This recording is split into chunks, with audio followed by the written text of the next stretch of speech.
أعوذ بالله السميع العليم من الشيطان الرجيم. بسم الله الرحمن الرحيم.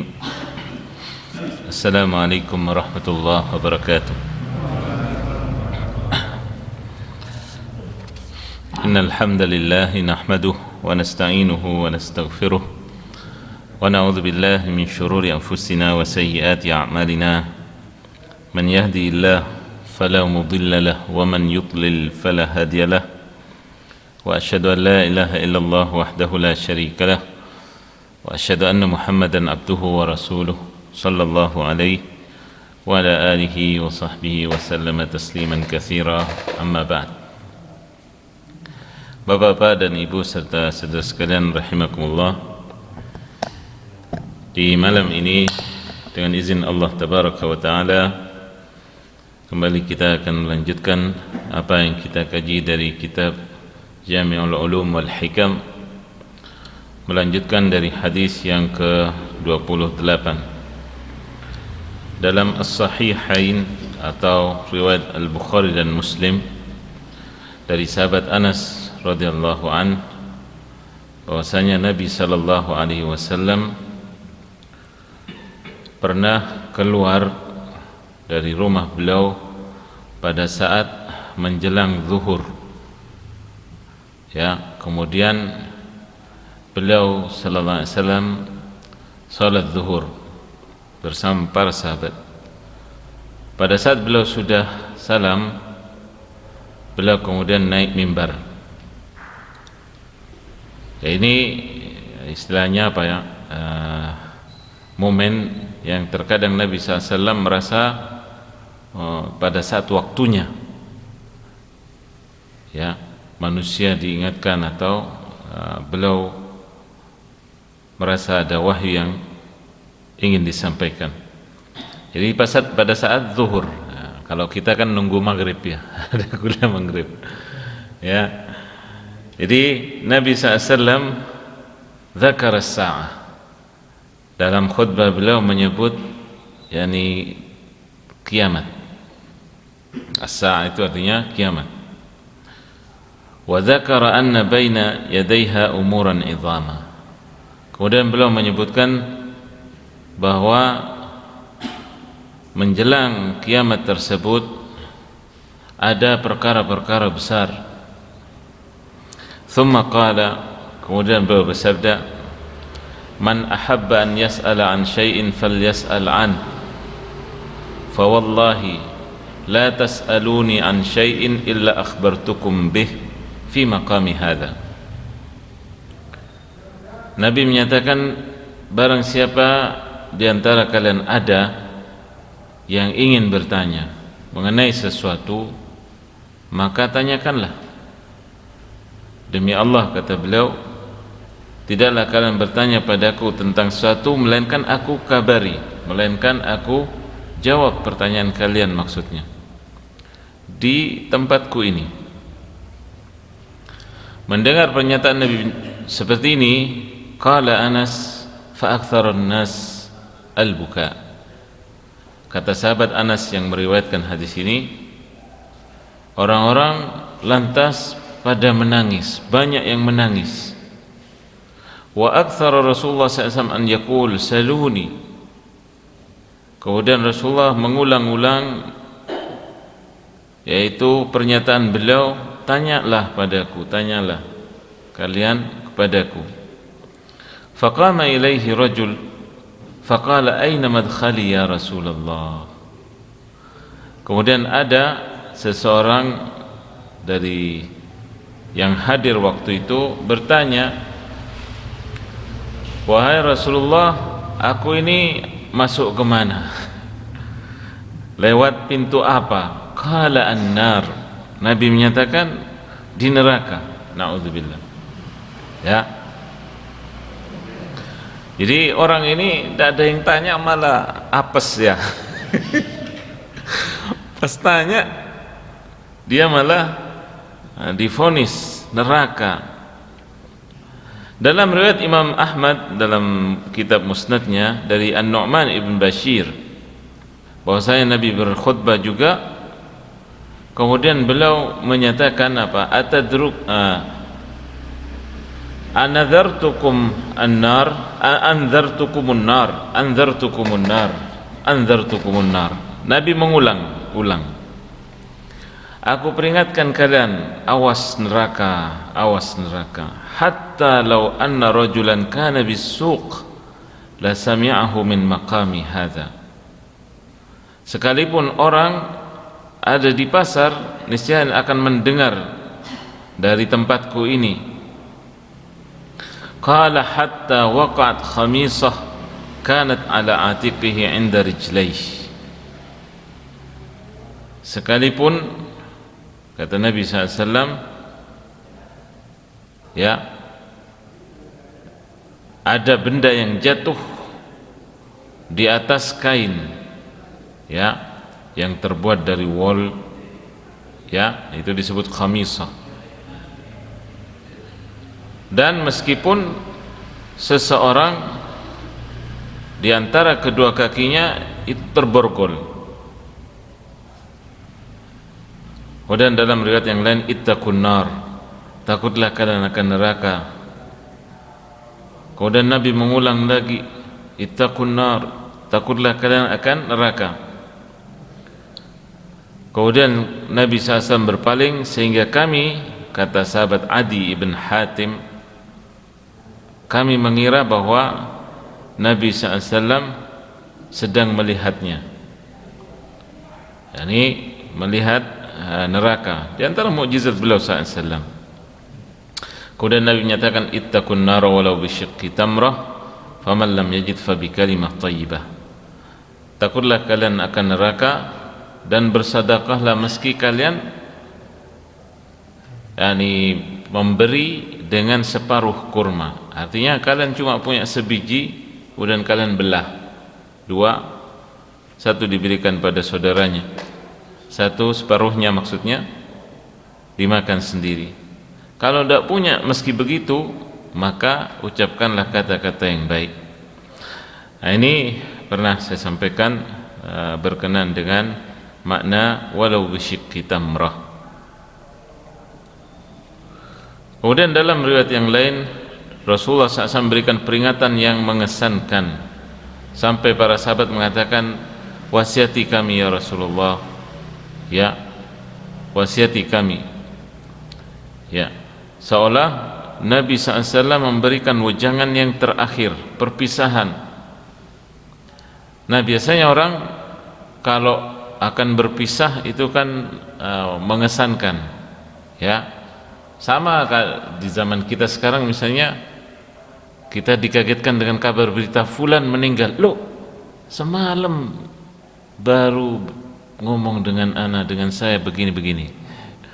Nah, itu sebagai pendekatan untuk memahami bagaimana kondisi Nabi SAW yang disifati para sahabat di sini, yakni kalimat beliau sangat menyentuh. Demikian Nabi SAW memerintahkan an yusalli salata muwaddi', li'annahu man istash'ara annahu muwaddi' bi salatihi atqanaha ala akmali wujuhiha. Nah, ini yang perlu kita syiarkan. Jadi imam yang faqih, imam yang ngerti fikih, tahu hadis Nabi SAW, itu akan mengomando makmumnya, ayo kita salat seolah salat terakhir kita. Ketika akan apa? Mengomando salat, sallu salatal muwaddi', ayo kita salat seolah ini salat terakhir kita. Gimana kalau nanti isya dak nutut kita? Pasti akan serius, ya. Pernah dengar enggak bapak-bapak ini? Ada yang ngomando begini, ya. Jadi itu menunjukkan keseriusan. Ayo kita sholat seolah ini sholat terakhir kita. Kalau isya nanti seolah kita tidak akan nutut ke subuh. Nah, pasti sholatnya itu konsentrasi, khasyi', yakni khusyuk, tunduk, ya. Gimana? Merasa ini terakhir kalinya sudah. Nah, demikian salat Nabi SAW. Ya, dan orang ketika merasa yang demikian pasti akan gerakannya itu tumakninah, tenang, ya, sesempurna mungkin. Ma'asyiral muslimin rahimakumullah, demikian Nabi SAW berkhutbah, ya, seperti halnya misalnya Hajjatul Wada'. Haji Nabi SAW ketika berkhutbah, beliau yang disebut haji perpisahan, ya, la adri la'alli la alqakum ba'da 'ami hadha. Pernyataan Nabi apa? Aku tidak tahu, barangkali setelah ini aku tidak berjumpa lagi dengan kalian. Nah, gimana kalau Nabi SAW yang menyatakan begitu? Sahabat menangis, ya. Sama halnya misalnya, ya, ketika akan berpisah seseorang dengan yang sudah terpaut hatinya, ya, misalnya imam masjid udah akan pindah dan seterusnya, ini pasti apa, orang jamaah masjid itu akan merasa apa, kehilangan. Nah, begitu. Kemudian Nabi SAW ketika mengumpulkan orang-orang di sebuah mata air antara Makkah dan Madinah, namanya Khumma, juga beliau dalam riwayat berkhutbah di sana. Beliau bersabda, ya ayuhan nas, innama ana bashar yushiku an ya'tini rasulu rabbi fa'ujib. Wahai sekalian manusia, aku ini sama seperti kalian, cuma bedanya dapat wahyu Nabi. Aku ini manusia, aku khawatir datang utusan Allah padaku, yakni malaikat maut, untuk mencabut nyawaku, kemudian aku memenuhinya.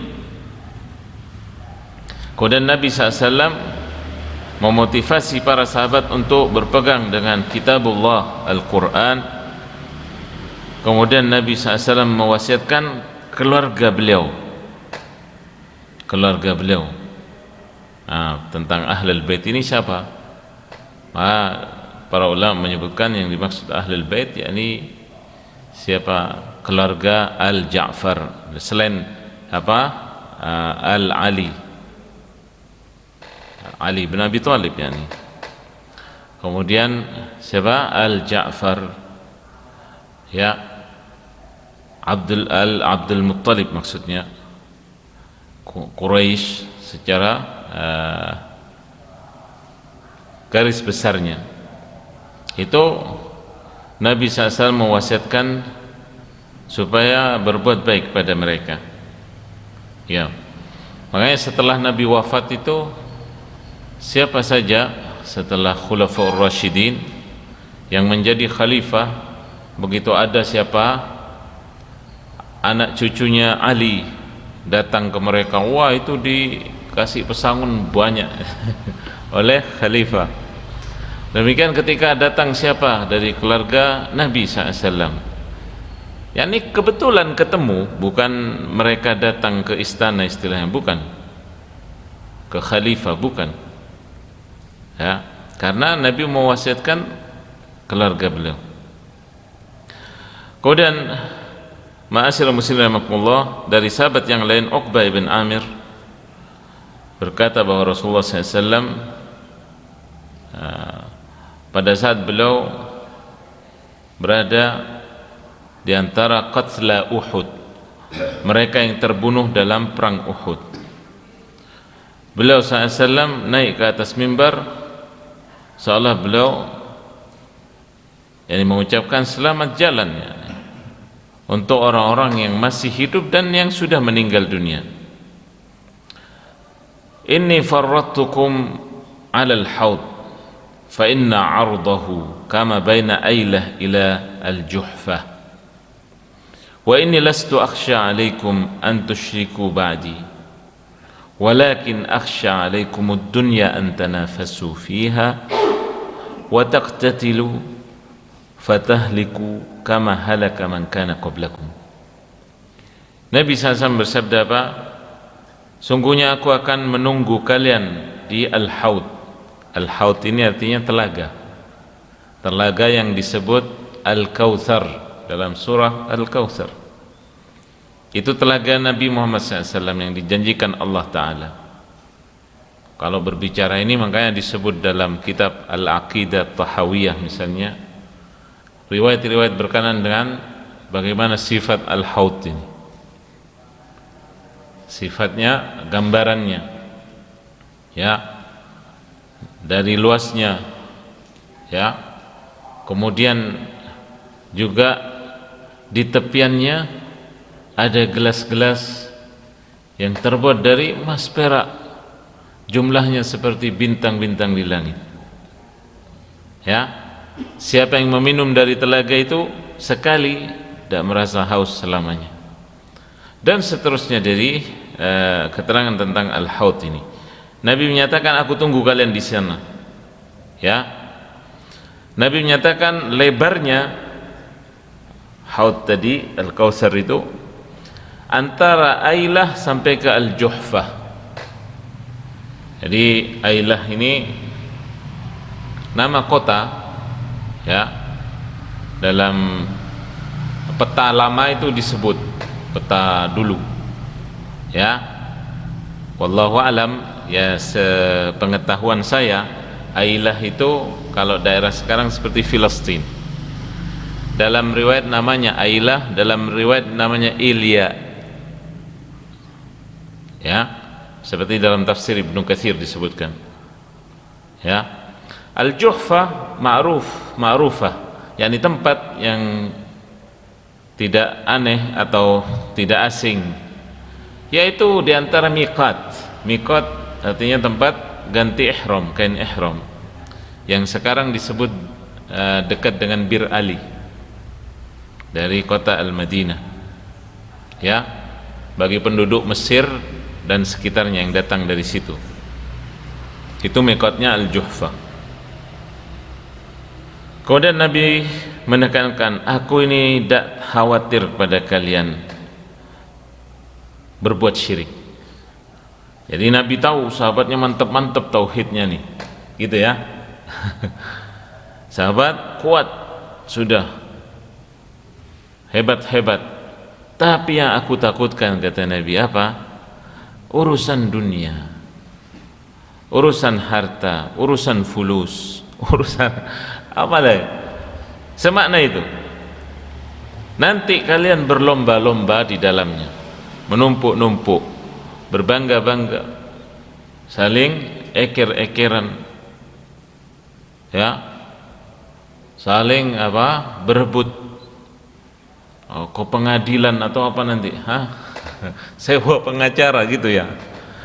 Itu yang dikhawatirkan Nabi SAW. Bahkan Nabi mengatakan wa taqtatilu, sampai kalian bunuh-bunuhan.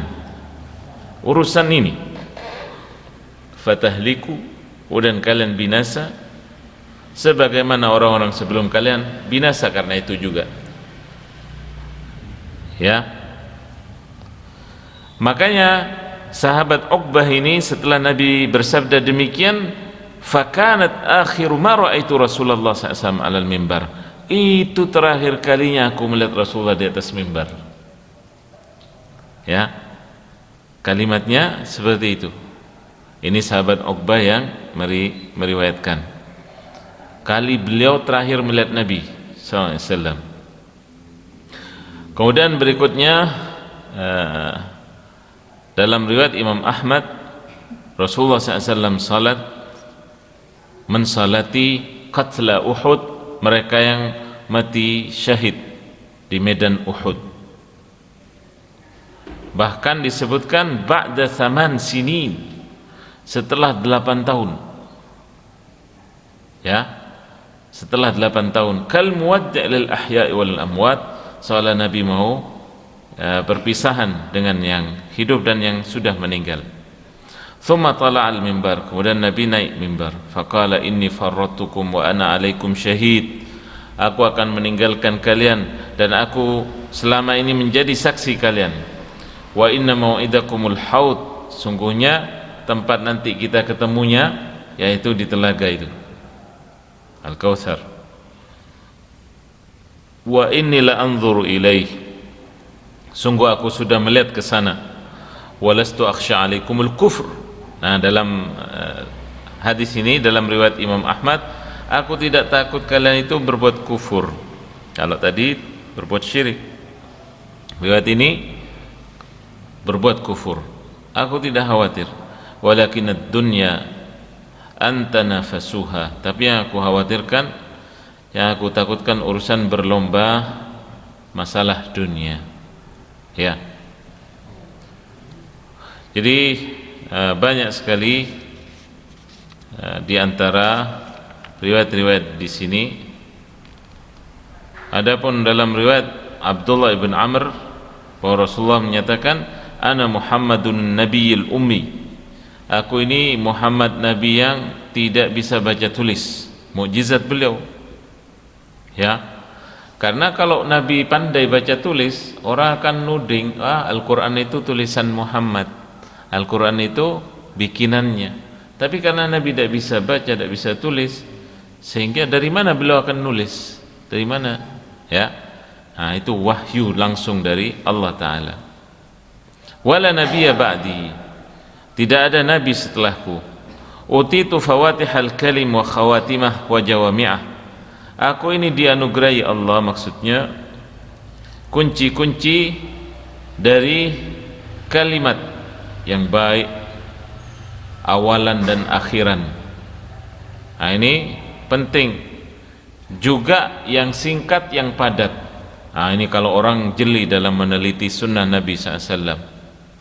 Beliau mengajarkan, ya istilahnya khutbah beliau itu tidak panjang sampai membuat bosan. Nah, itu sepanjang sejarah. Ya, intinya kalimat beliau kalau dijelaskan luas, panjang lebar. Itu makna jawami'ul kalim. Kalimat yang singkat, padat, namun mengena, maknanya luas. Wa alimtu kam khazanatun nar wa hamalatul arsh, aku mengetahui, kata Nabi, tentang jumlah para penjaga neraka itu berapa, termasuk yang memikul arsh, singgasana Allah Ta'ala. Wa tajawwaza li rabbi wa ufitu wa ufiyat ummati, Allah Ta'ala ngasih keistimewaan kepadaku, kata Nabi, sehingga aku ini diselamatkan dan umatku juga dapat keselamatan itu. Fasma'u wa ati'u ma dumtu fikum, dengarkan dan taati selama aku di tengah kalian. Fa idza dhuhiba bi fa alaikum bi kitabillah ahallu halalah wa harrimu haramah.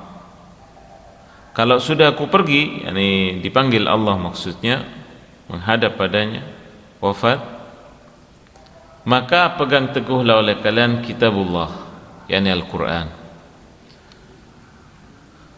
Apa yang dihalalkan Allah dalam kitabnya tadi, kalian halalkan, ya. Dan yang diharamkan oleh Allah, kalian juga haramkan. Jangan merubah-rubah, itu pesan wasiat Nabi SAW. Ya. Jadi itulah diantara khutbah-khutbah Nabi SAW yang menunjukkan apa?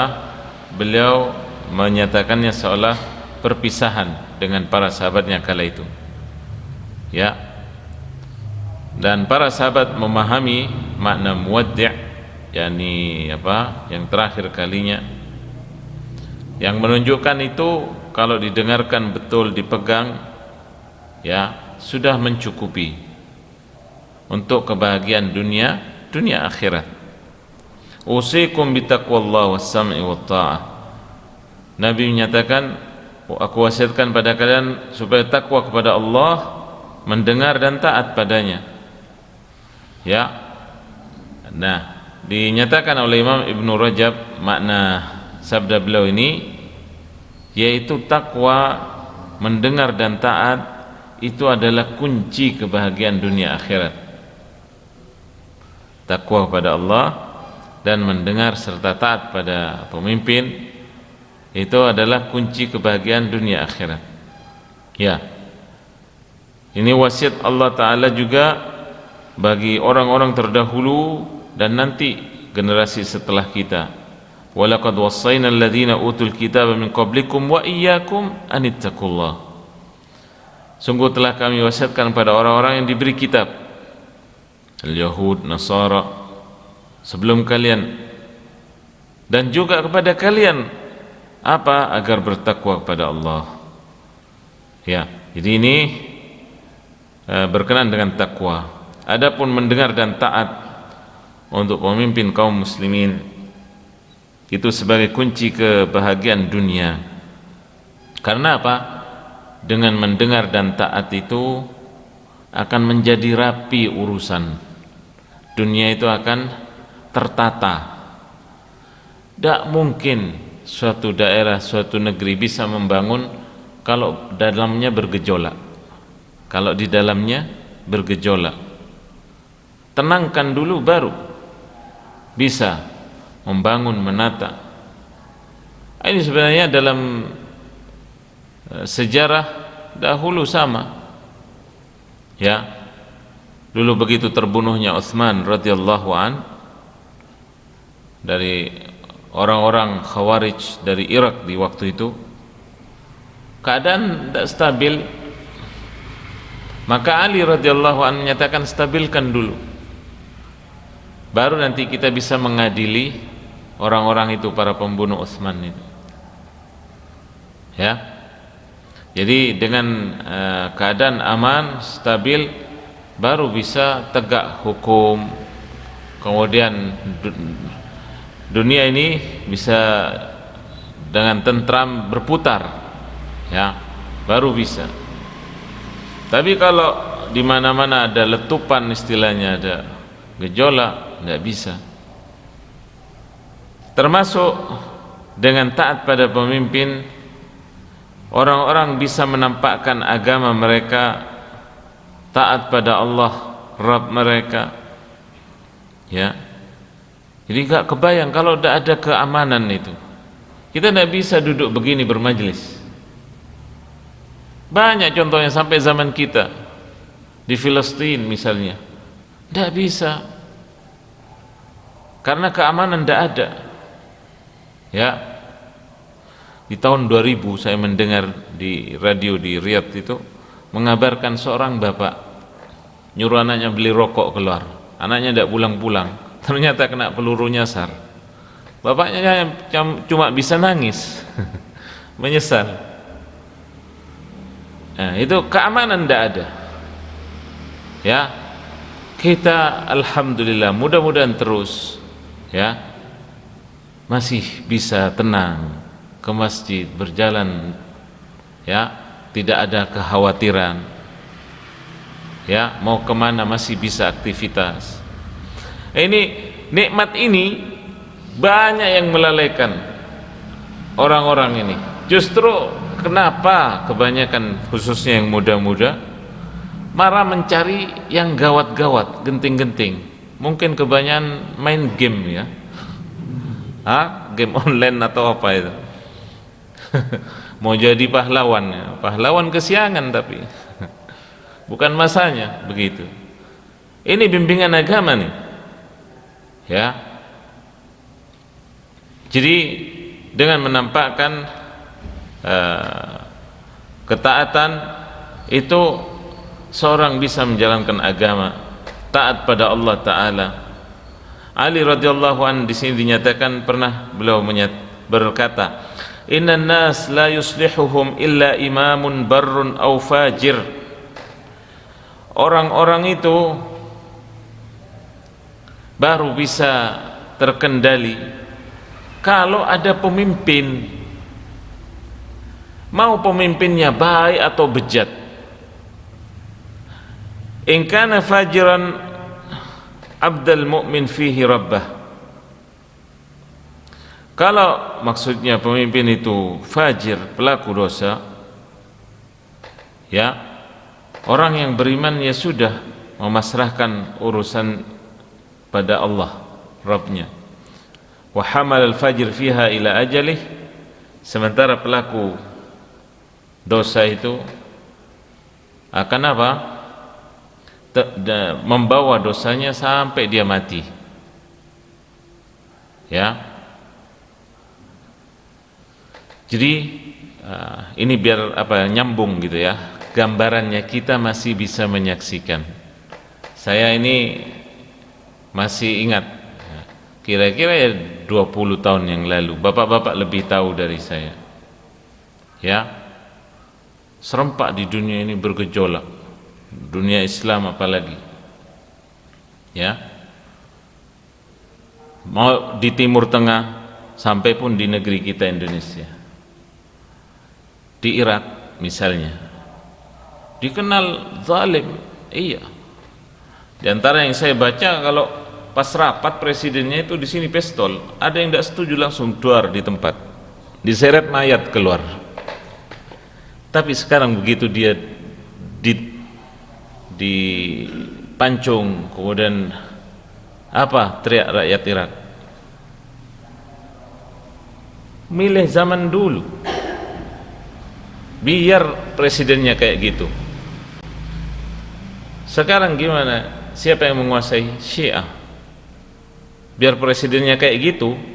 Di antara statementnya yang dibukukan, ditulis dalam sejarah, kalau Syiah itu mau merasuk ke tubuh saya, baru lewat jari ini wis tak potong duluan. Jari saya yang tak potong duluan, daripada menjalari tubuh saya Syiah ini. Faham Syiah. Sekarang semuanya, ya, mereka yang menguasai. Wallahul musta'an. Itu gambaran, kita masih bisa menyaksikannya. Pemimpin yang dikatakan fajir, tapi ada kebaikannya. Daripada tidak ada pemimpin seperti sekarang. Mereka, Libya sama, mengalami yang sama, begitu. Ya. Padahal kontroversi sekali presiden mereka di masanya. Ya. Jadi begitu. Kita sedikit yang mengambil pelajaran dalam masalah ini. Kemudian dituduh yang bukan-bukan ketika diingatkan masalah ini. Ya. Nah, ini makna dari apa? Imamun bar au fajir. Mau pemimpinnya baik ataupun pelaku dosa. Karena apa? Kekosongan wilayah, kekosongan pemimpin di suatu wilayah itu dampaknya besar. Mafsadah, kerusakannya itu tidak tertutupi, tidak bisa ditambal. Ya, tidak bisa. Jadi kalau pemimpinnya baik, baiknya untuk dia dan juga rakyatnya.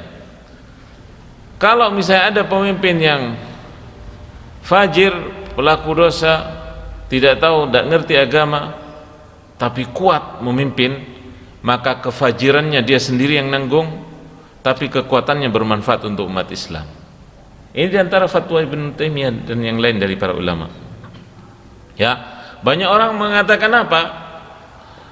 Cari pemimpin yang soleh, cari pemimpin yang ini, tapi dia lemah. Lemahnya itu memudaratkan kaum muslimin. Ya, solehnya untuk dia sendiri. Ya, banyak yang bisa kita juga jadikan pelajaran dalam masalah ini. Ya, negara-negara yang berteriak begitu ternyata begitu naik karena orangnya baik, tidak dikehendaki oleh rakyatnya sendiri. Akhirnya seumuran jagung wilayahnya. Apa dulu di Turki Erbakan ya, sebelum Erdogan kan ada Erbakan itu, sama di Mesir siapa itu Mursi, sebelum Mursi ya, sama. Ya, jadi ini diantara apa? Ketika kita menelaah. Jadi sebenarnya para ulama tidak mau berbicara begini, tapi terpaksa saya untuk memahamkan ini ya. Para ulama kita jarang berbicara begini. Karena apa? Mereka sebenarnya mengambil yang lebih utama, yang lebih banyak faedahnya. Tapi kalau pembicaraan ini dijadikan pagi, sore, siang, malam, akhirnya habis waktu kita berbicara yang kita bukan wewenang kita, tidak punya power untuk itu. Kita ini habis, ya, energi, pikiran, ya, karena Allah Ta'ala subhanallah kalau di setiap masa itu selalu memberikan, ada orang-orang yang jujur bersama Allah subhanahu, yang dari mereka ada yang dimenangkan oleh Allah Ta'ala, ada yang diuji, begitu, ya. Jadi ini diantara apa fikih dalam masalah ini berkenaan dengan imam barrun au fajir, seorang pemimpin yang baik ataukah yang pelaku dosa, ya. Kemudian dalam ungkapannya Al-Hasan Al-Basri, maksudnya rahimahullah, beliau mengatakan tentang para pemimpin itu bahwa mereka itu dikatakan pemimpin masih dalam koridor baik kalau menegakkan 5 perkara ini. Al-Jum'ah masih ada ditegakkan, Al-Jamaah yakni salat maksudnya bersama-sama, Al-Aid, kemudian hari raya maksudnya, kemudian As-Sughur yakni menjaga batas dengan musuh, kemudian Al-Hudud yakni menegakkan dari hukum-hukum Allah Ta'ala. Nah, 5 perkara ini kata beliau tidak akan tegak agama melainkan dengannya. Adapun perkara yang lain di luar ini, meskipun mereka zalim, aniaya dan seterusnya, ya, kata beliau, wallahi lama yuslihullahu bihim akthar mimma yufsidun. Mereka para pemimpin yang dicap begitu-begitu tadi itu banyak memperbaiki daripada banyak merusaknya, banyak nilai plusnya masih daripada negatifnya, ya. Jadi karena apa? Kalau tidak, pemimpin itu tidak ditaati, apalagi muslim di tengah kaum muslimin, maka ini akan membuat pecah belah, dan itu bisa dimanfaatkan orang-orang di luar sana, yaitu dari orang-orang kafir, ya. Jadi itulah ma'asyiral muslimin rahimakumullah, di antara apa yang bisa kita kaji di malam ini berkenaan dengan wasiat Nabi sallallahu alaihi wasallam, dan ini juga sampai pada hadis beliau memerintahkan sahabat itu untuk apa? Untuk taat itu meskipun pada siapa? Abdun Habasyi, yakni budak, ya, dari negeri Habasyah, yang dari Afrika, kulitnya hitam, rambutnya keriting. Meskipun begitu kata Nabi, kalau sudah memimpin kalian taati, karena gambarannya budak di masyarakat Arab itu ya ibaratnya bisa diinjak-injak gitulah. Tapi kalau sudah statusnya pemimpin, taati. Itu pesan Nabi SAW, ya. Jadi banyak sekali dalam hal ini yang sebagai penutup dari kalimat atau pembahasan ini, bahwasanya jangan sekali-kali kita su'dzon, yakni buruk sangka pada para ulama yang sudah mereka itu dari kecil ngafalin Al-Quran, ngafalin kutubus sittah, kitab-kitab hadis, Al-Bukhari, Muslim, Abu Daud, ya, At-Tirmidzi, An-Nasai, Ibnu Majah, itu semuanya mereka hafal.